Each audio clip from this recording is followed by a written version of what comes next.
イタリアングレーハウンドのニアとの生活が始まって83週間が経過しました。ゴールデンウィークの後半、またまた混雑を避けるために早朝4時に家を出発して向かったのは筑波山。車の中ではぐっすり眠っていたニアも到着したらバッチリを目覚め、時刻は朝6時。まだ静かな登山口からのんびりとスタートです。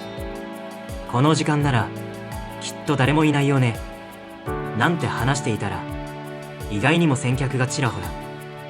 きっと山頂で日の出を見てもう下山してきたのかもしれません。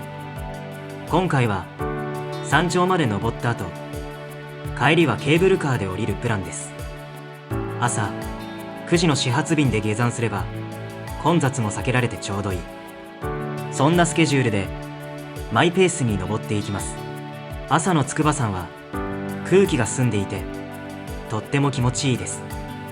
想像よりも暖かくて歩き始めるには最高のコンディションだけど、前日に雨が降ったのか足元はぐちゃぐちゃ。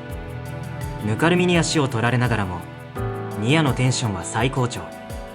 勢いよく進んでいったかと思えば、泥んこになった前足でこっちにダイブしてきました。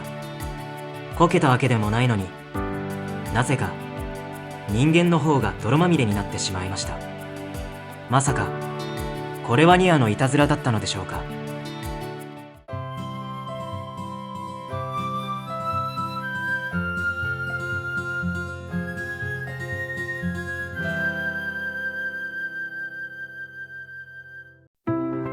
登り始めて2時間、何度か休憩を挟みながら無事にみゆきヶ原に到着。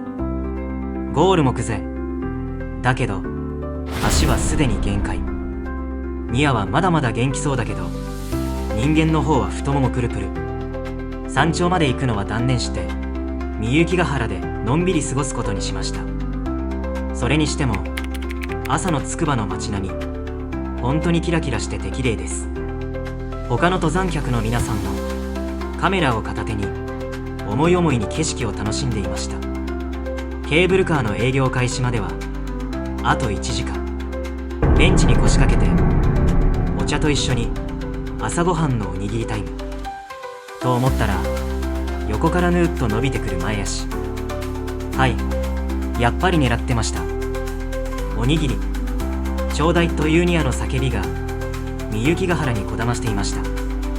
そして下山はケーブルカー。駅では専用ゲージを貸してくれて、そこにニアは入って乗車です。約10分の小さな旅をゆらゆらと楽しみました。予定より早く下山できたおかげで駐車場もスムーズに脱出です。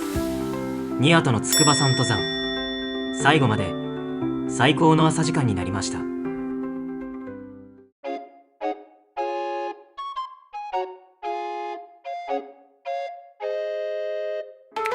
ブッチ、どこ行った？そう、あのうまうまご飯が手に入らなくなってニアの食卓危機が続いています。というわけで似たような商品を探す日々が継続中です。